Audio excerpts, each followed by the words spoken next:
شیخ مرتضی انصاری، کہا جاتا ہے کہ آج کل جتنے بھی علماء ہیں، جتنے بھی مجتہدین ہیں، کوئی شخص بھی اس وقت تک مستند عالم دین نہیں بن سکتا جب تک کہ وہ شیخ انصاری کی کتابیں جیسے رسائل ہے، مقاصد ہے، فرائض الاصول ہے اور اس طرح کی بہت ساری کتابیں ہیں، ان کو پڑھے بغیر تصور ہی محال ہے کہ کوئی شخص مجتہد تو کجا ایک بڑا عالم دین بھی قرار پا سکے۔ خاتم الفقہاء والمجتہدین ان کا لقب ہے، اور کتنے بڑے ہمارے عالم اور مرجع گزرے، شیخ محمد حسن جو کہ صاحب جواہر الکلام کے نام سے مشہور۔ ان کے انتقال کے بعد مرجعیت شیخ انصاری کے ہاتھ میں آ گئی تھی، اور بلکہ صاحب جواہر خود ان کی مرجعیت کی معرفی کر کے گئے تھے کہ میرے بعد مرجع یہ ہوں گے، اور اتنا عظیم مقام حاصل کیا کہ حرم امیر المومنین علیہ الصلوۃ والسلام ہی میں مدفون ہے۔ اللہم صلی علی محمد۔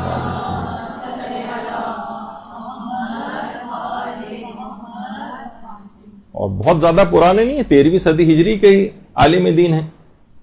اور ان کی پیدائش بھی عید غدیر 18 ذی الحجہ کے روز ہوئی تھی، اور حضرت جابر بن عبداللہ انصاری کی نسل سے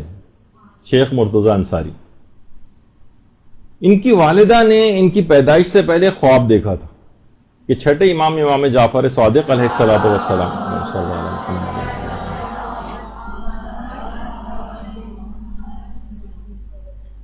ان کو ایک تحفہ دے رہے ہیں، ایک بہترین جزدان کے اندر لپٹا ہوا قرآن۔ علماء نے اس زمانے میں تعبیر کی کہ ان کو ایک بلند پایا فرزند پروردگار عالم عطا فرمائے گا، اور اس کے بعد شیخ انصاری کی ولادت ہوئی، اور ان کی والدہ بھی اتنی عظیم خاتون تھیں کہ وہ خود فرماتی ہیں کہ میں نے ایک مرتبہ بھی بغیر وضو کے شیخ انصاری کو دودھ نہیں پلایا۔ خاص طور پر خواتین خود محسوس کر سکتی ہیں کہ ابتدائی دنوں کے اندر پیدائش کے بچے کو کس قدر جلدی جو ہے غذا کی احتیاج ہوتی، ہر 1 گھنٹے بعد 2 گھنٹے بعد، یعنی ممکن نہیں ہوتا، کتنی اس کے ساتھ مشکل ہے، لیکن اس مشکل میں بھی ایک مرتبہ بھی ایسا نہیں ہوا کہ ان کو غذا بہم پہنچائی ہو اور اس وقت وہ وضو کی حالت میں نہ ہو۔ تو بہرحال شیخ انصاری جیسا پھر ان کا بیٹا جو ہے، ظاہر محنتیں کرنا پڑتی ہیں، ریاضتیں کرنا پڑتی ہیں، بلند مقامات کو لے کر اتنی آسانی کے ساتھ تو حاصل نہیں ہو جاتا کہ ٹی وی ڈرامے اور موسیقی اور سب دیکھتے رہیں، اس کے بعد بچے جو ہیں وہ اس اعلیٰ پائے کے جو ہیں وہ گھر کے اندر آ جائیں۔ تو اس زمانے میں بھی، اس زمانے کے مطابق علماء نے کہا ہے کہ اس زمانے میں بھی شیخ انصاری کے 4 کروڑ مقلدین دنیا کے اندر پائے جاتے تھے، اور زہد و تقوی کا یہ عالم تھا کہ انتقال کے بعد کل 17 تومان ان کے پاس تھے، بس 17 تومان، اور اتنا ہی تقریباً مقدار میں قرض تھا۔ وہ پوری کی پوری رقم جو بچی ہوئی تھی وہ قرض کی ادائیگی میں صرف ہوئی، اور ان کے کفن اور دفن وغیرہ کے اخراجات بھی ایک صاحب ایمان نے خود برداشت کی۔ تو یہ ہے شیخ انصاری۔ اب شیخ انصاری نے اتنا بلند مقام کیسے حاصل کیا؟ باقاعدہ ایران میں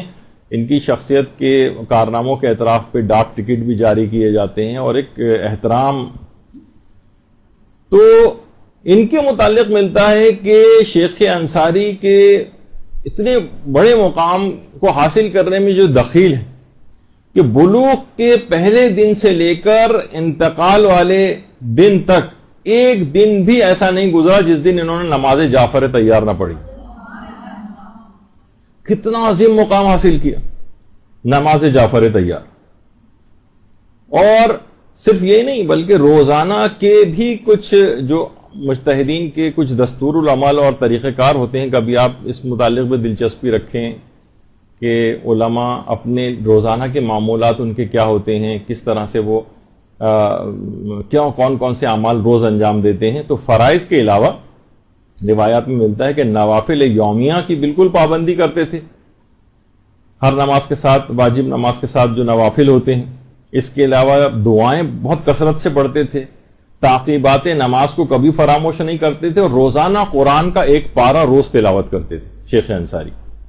زیارت جامعہ روز پڑھا کرتے تھے، زیارت عاشورہ روز پڑھا کرتے تھے، اور نماز جعفر تیار روز پڑھا کرتے تھے۔ تو اتنا بڑا مقام شیخ انصاری نے حاصل کر لیا کہ کوئی شخص آج مجتہد نہیں بن سکتا، بڑا عالم دین نہیں بن سکتا جب تک کہ شیخ انصاری کی کتابوں کا مطالعہ نہ کر لے۔ اور آج بھی صاحبان ایمان جو ایک رسم جاری ہوئی ہے، بہترین رسم، 40 پر نجف سے کربلا پیدل جانے کی، اس کو سب سے اولین طور پر نجف سے کربلا جانے کے اعتبار سے اس کی ابتدا شیخ انصاری نے کی تھی،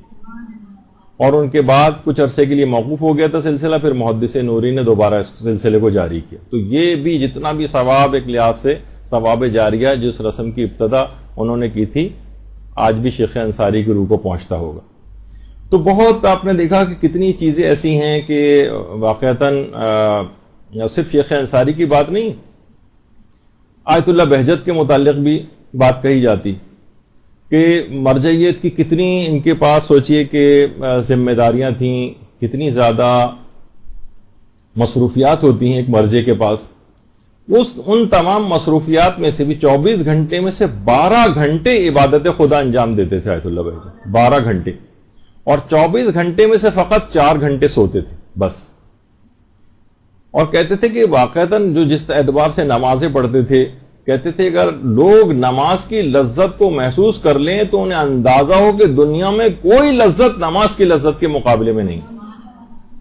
اور آج لوگ کتنا گھبرانے لگیں کہ بھئی آپ کے تو یہ ختم ہی نہیں ہوتے، اور 36واں اور 35واں چلے جا رہا ہے، کب ختم ہوں گے، یعنی انتظار کریں گے درس کب ختم ہوں گے نماز کے۔ جیسے میں نے کہا تھا نماز وحشت خبر ان لوگ بھی پڑھی جاتی ہے جو خود نماز سے وحشت کر رہے ہوتے۔ تو بہرحال اتنی لذت انگیز چیز ہے یہ نماز، جیسے کہ واقعتاً حج کے سلسلے میں بھی امام کے پاس لوگ آتے تھے کہ مولا 40 سال سے آپ حج کے فضائل بیان کر رہے ہیں اور ابھی تک حج کے فضائل اور مسائل ختم ہی نہیں ہوئے۔ امام نے کہا کہ جس حج کا حضرت آدم کی پیدائش سے 4000 سال پہلے یا غالباً 2000 سال پہلے سے جس کا طواف ہو رہا اور حج کیا جا رہا، تم چاہتے ہو کہ صرف فقط 40 سال کے اندر اس کے فضائل ختم ہو جائیں۔ تو اس لحاظ سے واقعتاً نماز اور یہ چیزیں ایسی ہیں کہ ساری زندگی میں ان کا تذکرہ ہوتا رہے۔ اس کی جو لذت ہے نماز کی، وہ خود آیت اللہ بہجت کہتے تھے دنیا کی تمام لذتوں کے مقابلے میں ساری لذتیں ہیچ ہیں نماز کی لذت کے مقابلے میں۔ اور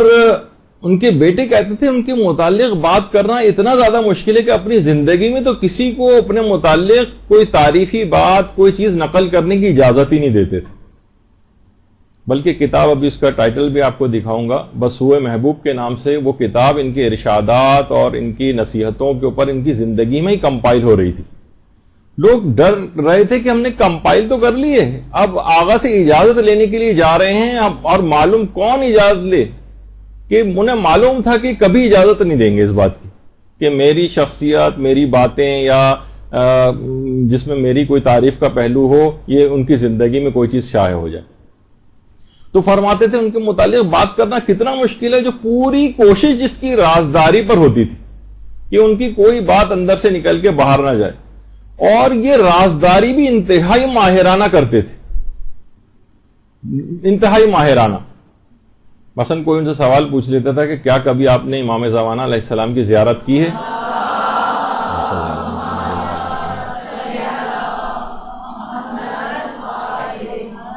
تو وہ فرماتے تھے کہ میں یہ نہیں کہتا کہ مجھے امام زمانہ کی زیارت نہیں ہوئی۔ بڑے ماہرانہ انداز سے یعنی اس طرح کا جواب دیتے تھے، یعنی انکار بھی نہیں کیا اور یہ بھی نہیں کہا کہ ہاں مجھے زیارت ہوئی ہے، لیکن اس انداز و طریقہ، اور ہمیشہ باتوں کو کسی اور کی طرف نسبت دے کر یا ایسا توریہ وغیرہ جسے کہا جائے کیا کرتے تھے کہ لوگوں کو یہ پتہ نہیں چل پاتا تھا کہ یہ جو معارف چیزیں یا کوئی معجزہ یا کرامت بیان کر رہے ہیں یہ اپنے متعلق ہے، کسی اور کی بات بیان کر رہے ہیں۔ تو یہ ان کا ایک طریقہ کار تھا، اور اس حد تک کبھی تدریس کے لیے بھی جا رہے ہوتے تھے، پڑھانے، کبھی یہ نہیں کہتے تھے کہ میں درس و تدریس کے لیے جا رہا ہوں، میں پڑھانے کے لیے جا رہا ہوں، کہتے تھے میں مباحثے کے لیے جا رہا ہوں۔ کبھی نہیں کہتے تھے کہ میرے شاگرد، نہیں، کہتے تھے مباحث ہیں میرے۔ ہم جس طرح ایک برابر کی سطح کا ایک شخص ہوتا ہے، طالب علموں کو بھی ایسے ہی سمجھتے تھے۔ ان کے بھی روزانہ کے جو معمولات تھے آیت اللہ بہجت کے، ان میں حدیث قصہ کی روزانہ تلاوت کرتے تھے۔ آج بہت سے احمق حدیث قصہ کی سندوں اور اس کے اوپر اسے انداز کی بحثیں کرنے لگے ہیں کہ لوگوں میں تشکیک پیدا کر رہے ہیں۔ روزانہ حدیث قصہ کی تلاوت کرتے تھے، روزانہ زیارت جامعہ کی تلاوت کرتے تھے، روز کثرت کے ساتھ استغفار کرتے تھے. نماز شب کسی دن ایسا نہیں ہوتا تھا کہ نماز شب چھوٹ جائے، روز نماز شب پڑھتے تھے. ہر نماز کے بعد جو خاص تعقیبات ہیں وہ پڑھا کرتے تھے، اور زیارت عاشورہ 100 لعن اور 100 سلام کے ساتھ روزانہ پڑھتے تھے، اور روزانہ 1000 مرتبہ سورہ قدر کی تلاوت بھی کرتے تھے. اور اس کے علاوہ محمد و آل محمد علیہ السلام پر کثرت سے درود بھیجتے تھے. اللہم صلی علی محمد و آل محمد. اور روزانہ نماز جعفر طیار کو پڑھا کرتے تھے. تو کتنے بڑے بڑے مقامات کو ان علماء نے حاصل کیا ہے، جو ہم اپنی لاپرواہی میں، دین سے بے رغبتی میں، اور نماز جعفر طیار کسی کو پڑھنے کو کہہ دیا جائے تو وہی کہا کہ تھوڑی دیر بھی اسے 10 مرتبہ تسبیحات رکوع میں پڑھنا پڑ جائیں تو کمر میں درد ہونے لگتا ہے، زیادہ دیر کھڑا ہونا پڑ جائے تو پاؤں میں چینٹیاں دیکھنے لگتی ہیں. یہ ہم لوگوں کی صورتحال ہے، اور نتیجہ سامنے ہے پھر کہ نہ کوئی مقام حاصل ہوتا ہے نہ کچھ. برحمتک یا ارحم الراحمین وصلی اللہ علی محمد وآلہ الطاہرین.